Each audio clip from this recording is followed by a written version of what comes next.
sunu gan na jërëjëf Arouna Diouf maa ngi lay nuyu di nuyu également tous les auditeurs de Radio Sénégal di am mbégte di ànd ak ñoom si waxtaan bi comme niñ koy defee suba su ne di beral nuyoo suñu gan muy Moadji Sow moom mooy porte-parole cadre de concertation des producteurs yi nga xam ni ñoom ñoo nekk si zone des Niayes ak itam doon secrétaire association des producteurs maraîchers de Kayar ñu am mbégte tey di ànd ak yow si émission Salam Sénégal dalal jàmm. aouzubillahi min asheytaani rajim bismillahi rahmaani rahim rabbi srah li sadri wa yassir li amri wahlul uqdatan min lisaani yafqahu qawli waaleykum salaam wa rahmatullah mi ngi maram maa ngi lay nuyu di nuyu sëñ Arouna di nuyu bépp auditrice ak auditeur bu rajo Sénégal di am mbégte également teew fii fas yéene yor kaddu béykatu zone des Niayes ak bu vallée du fleuve Sénégal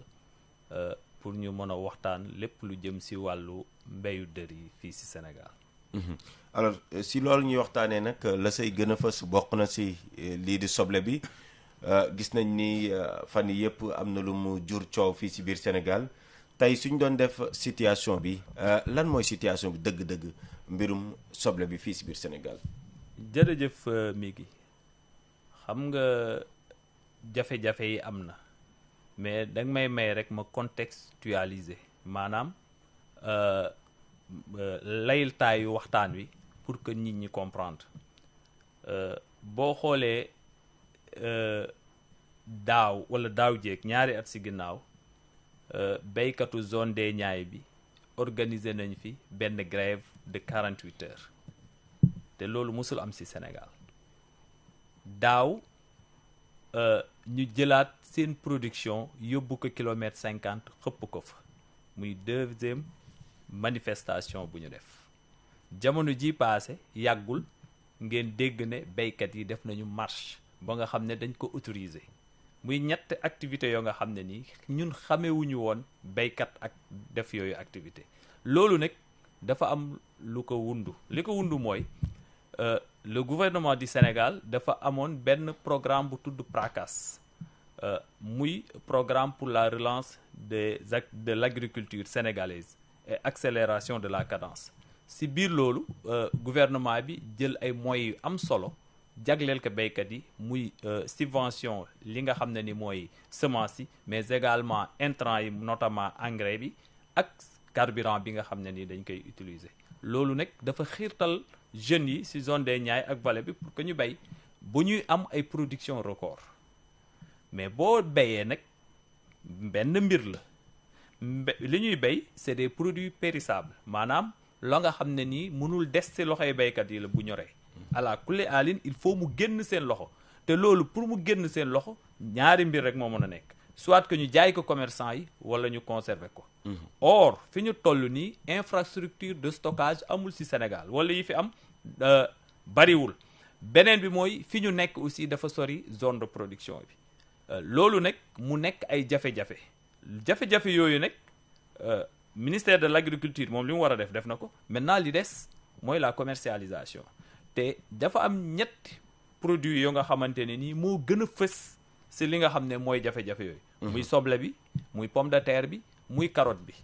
te boo xoolee yooyu dafay ay produits yoo xam ne dafay am forte consommation fii sunu réew bi maintenant bu ñu ñëwee ci kaaw soble bi liñ ciy béy ci Sénégal pratiquement ren on parle de 450 000 tonnes xam nga loolu dafa bari te dafa bari zone yu ñu koy béy également zone yu ñu xam mooy la vallée du fleuve mooy Gambie mooy autant pour moi Gandiol ak également fi nga xam ne nii mooy Ngomeen dafa am agence de régulation des marchés muy ARM bi nga xam ne nii moom liñ ko dénk mooy bu mbir mi ñoree ñu jéem a xool nu ñuy organiser marché bi permettre ñiy jaay ñeneen ñi xaar pour que au moins ñii mën a jaay ñu am prix rémunérateur si loolu Ngomeen ñi nga xam ne ñoom dañuy béy pomme de terre soble mais soble bu baax la ñuy béy de qualité ba nga xam ne mën nañ ko conserver mën na fa yàgg ñooñu ARM li mu leen di digal mooy yéen puisque seen produit baax na te mën na toog xaar yéen xaar leen bu leen commercialiser ngeen bàyyi ñeneen ñi mën a commercialiser pour que marché bi feex chaque année Ngomeen noonu lay def dañuy xaar bu njëkk tabaski lañ doon génne ñu jaay mais léegi avec booy xool tabaski bi ki màggal bi dafay avancé màggal bi ñëw depuis daaw si màggal lay daje ñu génne mais li problème bi mooy boo ñoralee sa soble nga def ko nga emballé ko def ko si emballage teg mu xaar 3-4 mois emballage bi du tenir da ngay obligé 1 mois bu ne nga sotti ko changer emballage donc loolu da ngay génnaat xaalis jënd emballage beneen bi mooy boo ko sottee dina am yenn yu commencé yàqu da nga koy trier donc da ngay wut main d'œuvre pour ça loolu manque à gagner la lay indil li xew mooy ARM ba mu leen taxawloowe dañoo xaar boo war a génne jaay mu ne leen parce que mënoo génne nga mënoo bay nga teg ko mu am ay weer nga andiwaat yokkaat ay charge ba pare bëgg a jaay ba nga xam ne ni da ngay perte. ban prix lañ leen waxoon ñoom ARM. donc li ñu waxoon mooy. dafa amoon ñaari prix li ñu naan prix plafond ak prix plancher. c'est-à-dire que bi gën a néew c'était 7500. mais bi gën a bari c'était 9000 francs. problème bi loolu la mais Ngomeen ba ñu commencé génn seen soble ñu bëgg ñuy jaay muy 9000 commencé woon nañ jaay mais 9000 bi moom lañ ne dafa cher maintenant ñu génn bi nga xamante ne ni mooy soble bi nga xam ne Swami Agri moo ko bay parce que loolu la ñuy naan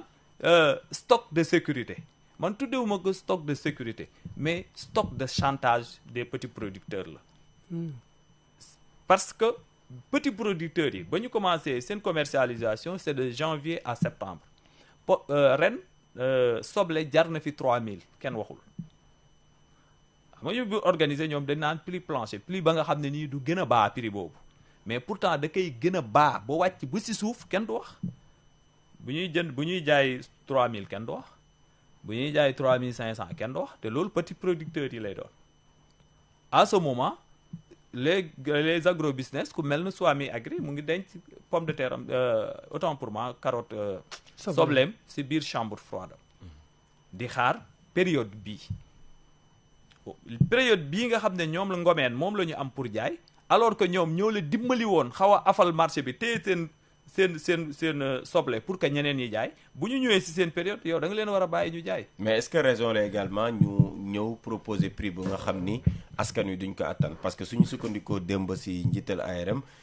jël na ay exemple si màggal bi nga xam ne mujj naa am Daaru Muxti ak li nga xam ne moom mooy njëg bu ñu doon jaay suñ leen bàyyi woon itam ngeen demee si noonu day metti si ñi nga xam ne ñoom ñooy màggali. waaw xam nga directeur ARM déglu naa ko mais li mu wax c'est tout à fait contraire à la vérité. te li am mooy. kan mooy jaay Daaru Muxti soble bi kan moo ko jaay béykat bi mais du béykat bi li mu jaay la xam mais kay jaayaat li muy jaay loolu engagé wul béykat bi malheureusement c'est comme ça que ça se passe béykat bi mënul jaay lu passé 9000 10000 bu baree mënul passé loolu maintenant le revendeur c'est de sa responsabilité moom bu demee jaay 25000 wala 20000 comme exemple ma lay jox tey boo demee ci marché bi pomme de terre bi ça coûte combien pomme de terre pour nga am sac de pomme de terre il faut nga débourser tey 12500 wala 13000. et pourtant jamono ji waaw te on n'en parle pas xam nga tey directeur ba mu toogee fii il a parlé de l'oignon day bañ mu cher mais pomme de terre bi mu ngi jàll 13000 tey te du ci wax te pourtant jamono ji passé même problème bi la béykat yi amoon du yuuxu te lii xamoon nañ ko li xew mooy ñoom dañuy organiser de sorte que dafay am jamono Swami Agri dong moo fiy dese li nga xam ne nii mooy pomme de terre wala soble bu ko defee muy def lu ko neex ci marché bi et c'est ça la vérité. mais ban problème ngeen am ak ñoom parce que waa agro business lañ ay doomu Sénégal lañ également bëgg ñoom itam produire di jaay ban problème. ngeen am ñooy doomu Sénégal. waa agro business. mais xam nga agro business yëpp du suñu problème. agro business yi du ñëpp ñooy suñu problème bi c'est Swami Agri c'est ça la vérité aussi. ñoom du ñu waa doomu réew mi. Le problème c'est Swami Agri c'est une entreprise indienne bu fi ñëw installé wu Mbane ñu jox ko 4000 hectares muy exploité di bénéficier wu des mêmes subventions que les petits producteurs te moom suuf si muy béy dafa yaatu booy exploité 4000 hectares dina bokk ak ki nga xam ne 1 hectare wala demi hectare lay exploité ñu dem ba yóbbu ko vallée du fleuve Sénégal pratiquement foofu nga xam ne ndox maa ngi nii. ngay xëcc muy ñëw. dafay bokk ak petit producteur bi nekk Ngomeen ba nga xam ne nii day dem pour mu am ndox day dem presque 800 mètres 1 kilomètre. mu installé fee dóor ay tuyaux mu ñëw si toolam. pour mën a am ndox mais coût de production yi bënul bokk. beneen bi mooy qualité yi nga xam ne moom la ñuy béy. soble bi soble la ba nga xam ne c'est des semences hybrides yoo nga xam ne nii c'est excessivement cher béykat yu ndaw yi mënuñu see jënd lu bari qui font peut-être jusqu'à 100 tonnes à l'hectare. mais bu fekkee ni ñoom par exemple dañuy proposer même fekkee ni duñu ay doomu réew mi ñu installé wu fii di liggéey proposer njëg boo xam ne tamit moom moo gën a woyof ci askan wi parce que suñuy xool itam li nga xam moo di pomme de terre bi su ma juumul 8500 la ñuy jaayee est-ce que loolu tamit. kan mooy jaayee 8500. ñi ngay tudd léegi. non je vous défie 8500 amul ci marché bi. Pourtant doomu Sénégal bi ba ñuy béy. oui ñun ba ñuy noyal béy sunu pomme de terre ba muy ñor mënuñu ko jaayee 4000 5000 francs loolu moo am. ARM nan la def lii xew le 16 juillet la def tournée dans la zone des Niayes dem ba Mbane le 20 mu toog ak producteur de pomme d'oignon yi ñu waxtaan. lii xew ñoom ñoo ko waxoon waa Ngomeen ñu waxtaan ak ñoom ne leen nii ngeen di def prix yi nii lay demee mais bu ñu demee ba génn il faut que ñu respecter leur parole. Mieux avant loolu c'était le cas béykatu pomme de terre parce que seen période dafa passé dañu def tournée le 13 le 8. le 8 la ñu def tournée. Le 8 janvier defe naa dans la zone des Niayes dem ba Mbane avec le directeur monsieur Sembène à l'issue de la rencontre de la tournée au niveau de Mbane on a pris une décision te moom moo proposé même les dates mu ne le 15 janvier du 15 janvier au 15 février dañuy fekk ñun la zone des Niayes seen pomme de terre ñoragul dañuy bàyyi Swami Agri moom dina fekk mu commencé ñoral mu génne pomme de terre am 1 mois 20 000 tonnes lañ ko doon may mais bii yoon 15 000 tonnes lay génne moom moo ko proposé discuter wuñu ñu ne ko ok y a pas de problème mu ne je vais prendre dinaa jël circulaire ñu ne que circulaire doyul parce que circulaire bi du engager autorité administrative parce que sur le terrain li ñu def dafa soxla contrôle il faut un arrêté mu ne il va le faire ñu jóge fa ñibbisi le 13 mu woote réunion au niveau de l'ARM pour ñu consolider acquis yi wala waxtaan yi nga xam ne nii amaloon nañu ko Mbane le 16 janvier décembre le ministre nous reçoit ñu réitérer loolu mais dafa génn woote mu ne Mbane mënatuñoo respecter la date du 15 dañuy demaat ba fin février. Et d'une manière unilatérale. C'est ça la vérité aussi. C'est-à-dire que il faut que le directeur mu xam ne ñun ay sénégalais lañ comme moom. te dañ ko jox responsabilité pour mu servir les sénégalais. xam nga boo nekkee jiit nga nekk kilifa. sa première responsabilité mooy boo jëlee engagement nga respecté ko. première responsabilité. dégg naa nga fii aussi mu ne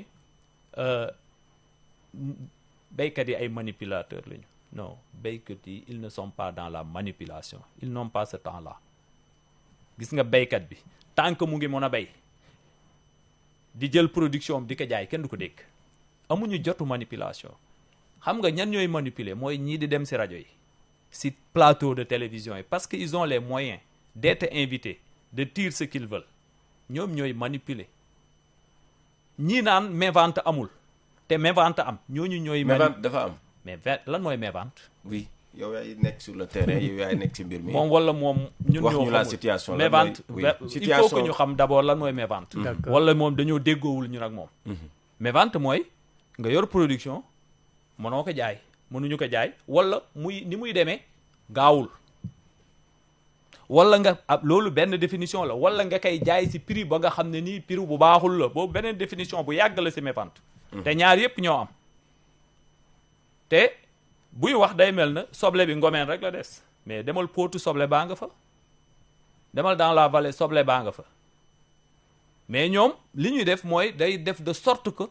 bu sañoon soit mi agri dong moo fi dese soble wala pomme de terre boo ñëwee ci kaawu pomme de terre bi li ñuy def mooy bu zone des Niayes ñoralee soit mi agri ñoral ñoom je rappelle que am nañu des infrastructures de stockage surtout de la pomme de terre qui peuvent contenir jusqu'à 150 000 tonnes li may wax nii ñeme naa ko parce que dama fa dem tourner ànd ak directeur ma laaj ko le gestionnaire ma laaj ko est-ce que yéen am ngeen infrastructure de stockage benn quantité la mu ne ma on peut contenir jusqu'à 150 000 tonnes te pratiquement seen production c'est entre 149 000 et 150 000 tonnes ça veut dire quoi ça veut dire que ñoom lépp li ñuy produit mën nañ ko stocker maintenant xam nga nu ñuy def mooy bu ñu ñorelee dañuy jël pomme de terre bu baax bi nga xam ne mën nañ ko stocker ñu stocker ko deuxième choix bi nga xam ne dafa am ay gaañu mënul dem ci chambre froide yi moom la ñuy dóor ci marché bi à des prix très bas mais bu fekkee ne béykat bu bu ndaw bi ñoral du mën a concurrencer kooku parce que sénégalais bi aussi li muy xam mooy sac de pomme de terre bi gën a yomb kii di jaay 3000 4000 mais yow ngay jaay 6000 dañuy ñëpp jënd naturellement kii di jaay 4000 or production bi mënul dem chambre froide moom lay andi bu ko defee ñun du ñu mën a jaay léegi mu jëlaat xaalis jox yeneen commerçant ñu daw di jënd pomme de terre boobu 4000 5000 bu ko defee moom mu jëlaat ko dugalaat ci ay chambre froide tey fii ñu toll nii kenn moo am pomme de terre ci Sénégal c'est Swami Agri pourquoi ARM ministère du commerce du ñu ubbi bu ñu def dégel autoriser les importations pourquoi ils ne le font pas pourquoi parce qu'il y en a assez. mais il y a un monopole il y en a mais entre les mains de qui donc li ma la bëgg a woon mooy Swami Agri dañuy bénéficier de la régulation en amont et de la régulation en aval régulation bi à l'intérieur contre les petits producteurs mais également régulation bi à travers les importations parce que normalement tey sac de pomme de terre bi li muy jar mais waroon na tax ñu ubbi marché bi mais duñ ko def parce que dañuy protéger waa ji et pourquoi on le protège c'est ça le problème. D'accord alors face à cette situation li ngay décrire yëpp lan nga jàpp ne tey jii moom la ñu war a def peut-être pour déggoo am situation bi revenir à la normale ci pàcc yëpp tey jii. mais xam nga lan mooy problème bi. D'abord il faut ñu nawlante. il faut que ñi nga xam ne nii ñoom la ñu teg ci bopp organisation wala structure yi ñu xam ne dafa am mission bu leen jox te mission boobu ñoom mënuñu ko doxal dafa am rek dañuy organiser di réguler mais acteurs yi à la base ñoom ñooy doxal ñoom ñooy bay ñun ñooy bay ñoom ñoo organiser il faut que loolu nawlante am ci te ñuy déglu ñi nga xam ne ñooy acteurs yi également te beneen bi mooy il faut que nit ñi aussi bañ baykat yi am dara baykatu réew mi il faut que ñu bañ ñu am dara il faut ñu nangu ñuy am dara mënuñooy bay di jaay di tuur di bay di tuur wala di bay di gas di suul mënul nekk parce que léegi boo demee ci zone des Niayes yi wala zone yi ñuy bayee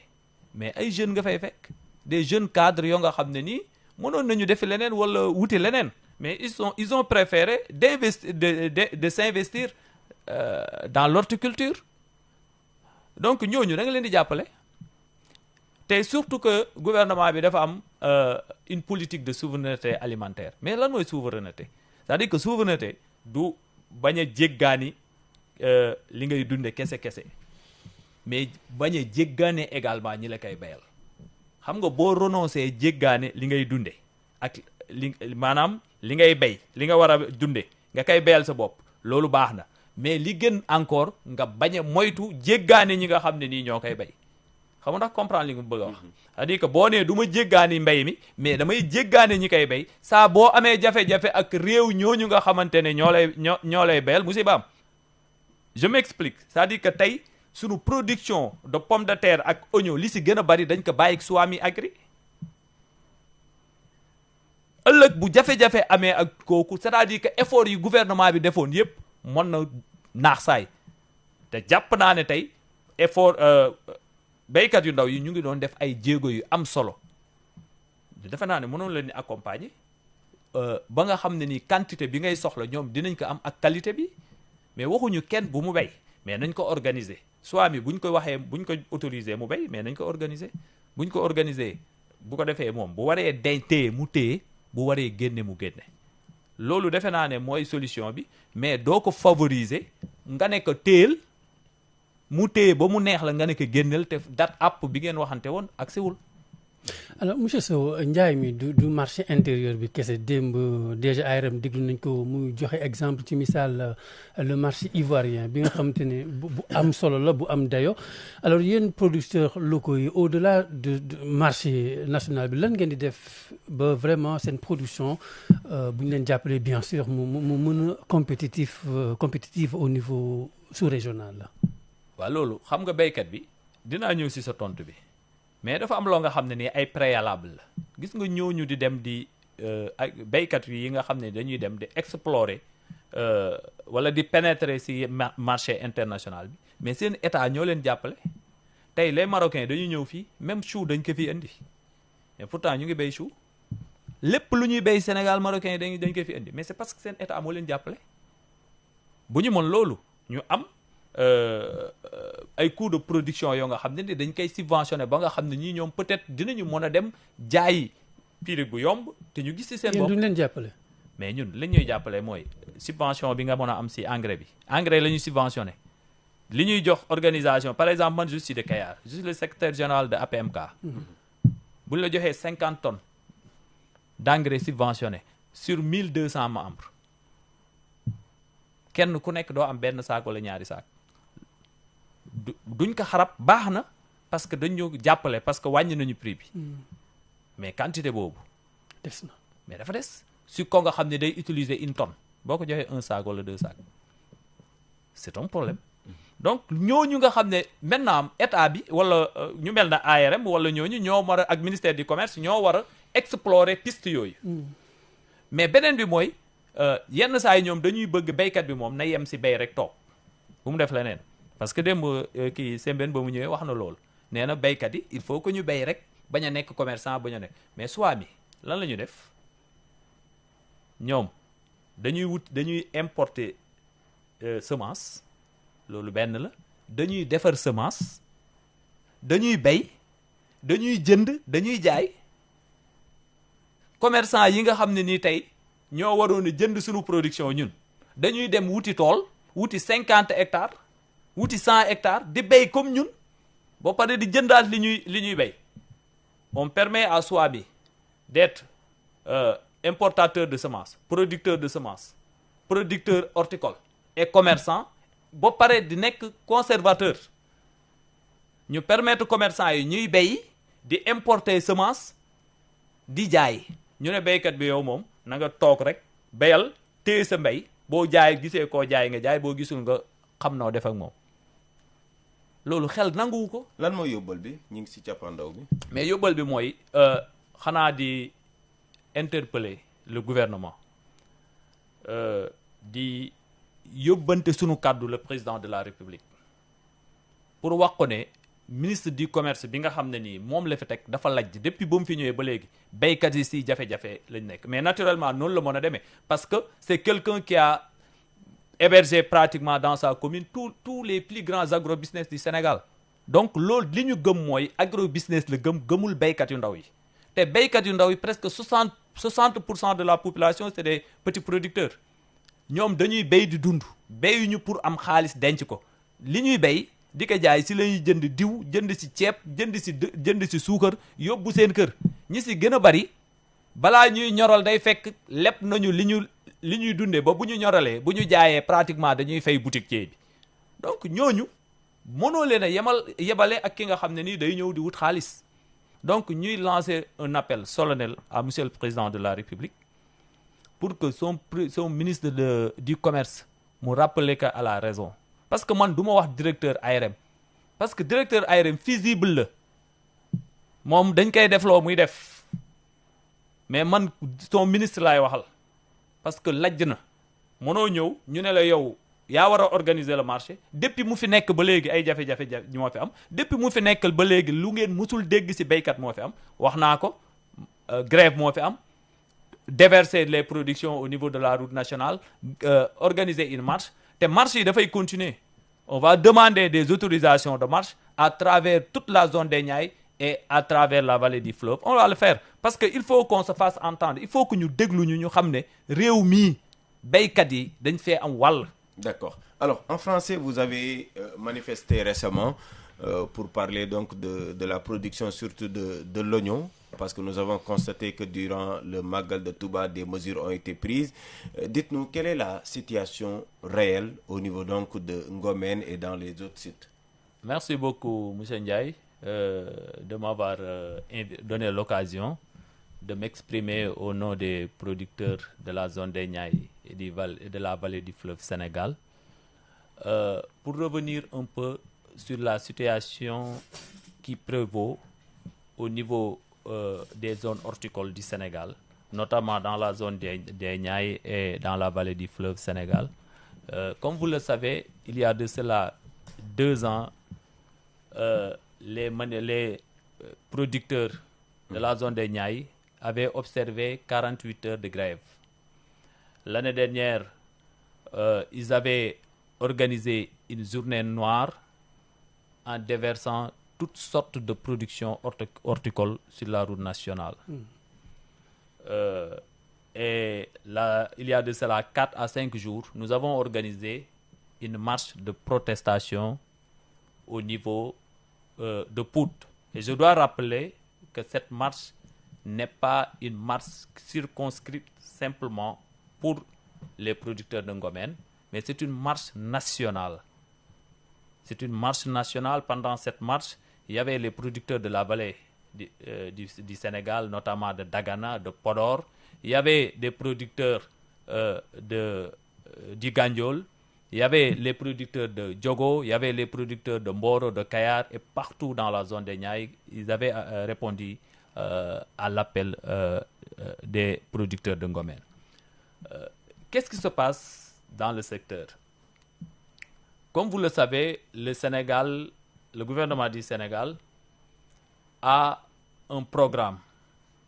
de développement de la filière horticole pour assurer l'autosuffisance alimentaire. Pour ce faire, l'État accompagne les producteurs par des subventions, des semences, par des subventions également des intrants et du carburant. Et cela a eu comme effet de booster la production, surtout de l'oignon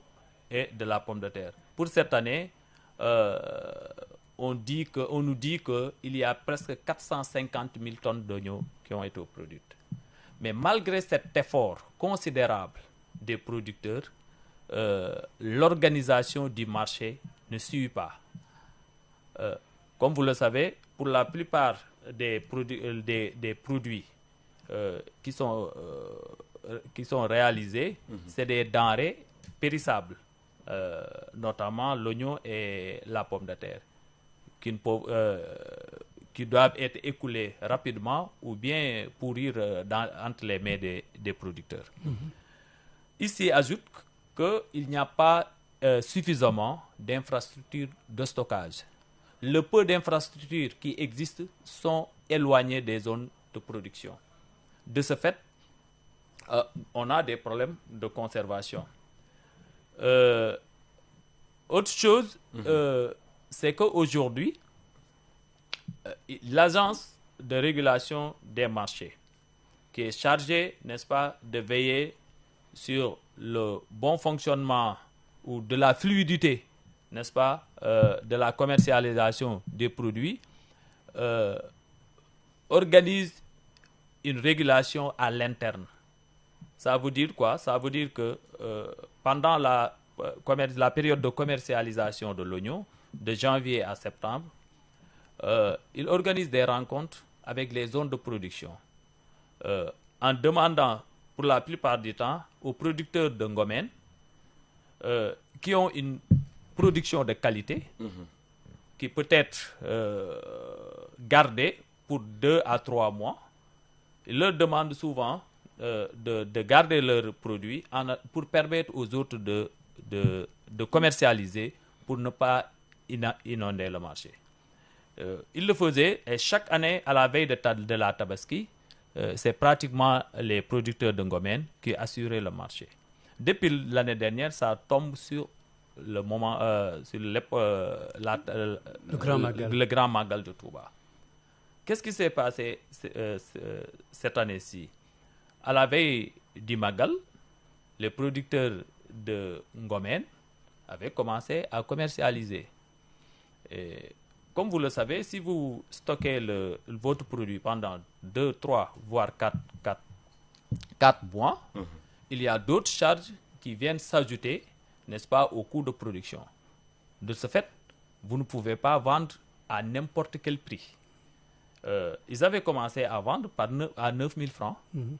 Et peut-être l'agence de régulation du marché, notamment le directeur, a trouvé que c'était un prix exorbitant, qu'il fallait sortir le stock de sécurité, comme il l'appelle. Nous l'appelons stock de chantage des producteurs pour casser les prix. Et ensuite, demander aux commerçants d'aller acheter la production de Ngomen pour que le seul détenteur de pommes d'oignons au Sénégal reste Swami Agri. C'est ce qui s'est passé avec la pomme de terre également. Aujourd'hui, dans le marché, pour avoir un sac de 25 kg de pommes de terre, il faut débourser jusqu'à 13 000 francs. Alors qu'en avril, mai, le sac de 25 coûtait 5 000 francs. D'accord. Alors, quel est l'appel que vous voudriez lancer alors pour l'appel que nous voulons lancer, c'est à l'endroit du président de la République. Parce que nous avons essayé avec le directeur de l'ARM, ça n'a pas marché. Nous avons essayé avec le ministre, ça n'a pas marché. Parce que nous constatons, et j'ai le regret de le dire, que le directeur de l'ARM ne tient pas parole. Parce que chaque fois qu'ensemble, nous prenons des engagements, de leur côté, ils ne les respectent jamais. C'est ce qui s'est passé avec les producteurs d'oignons. C'est ce qui s'est passé avant avec les producteurs également de la pomme de terre. Donc nous ne pouvons plus compter sur lui. Et si nous ne pouvons plus compter sur lui, ça veut dire que nous ne pouvons également pas compter sur son ministre. Parce qu'en définitive, le directeur de l'ARM n'est que le bras technique ou le bras armé du ministre. Il marche sur les directives du ministère, donc il ne peut pas faire autrement. Aujourd'hui, nous demandons au président de la République de recevoir l'organisation, le cadre de concertation des producteurs pour discuter avec lui, pour qu'enfin on trouve des solutions les meilleures pour que l'horticulture sénégalaise retrouve son lustre d'antan. Donc, vous avez un problème avec l'agrobusiness, on dirait? Oui, un grand problème avec l'agrobusiness et notamment Swami Agri, à qui l'État du Sénégal a donné 4000 hectares et que moi, Sénégalais, je ne peux pas disposer de 5 hectares. Le peut-être de superficie que j'ai pas de titre ou de droit réel sur la terre que je travaille pour pouvoir servir peut-être de garantie à la banque pour lever des fonds, pour faire des investissements au niveau de ma parcelle. Or, Vous allez à Mbane, ils exploitent 4000 hectares. Ils bénéficient des mêmes subventions que nous. Ils ont de l'eau à proximité et en quantité suffisante. Naturellement, nous ne pouvons pas les concurrencer sur le marché.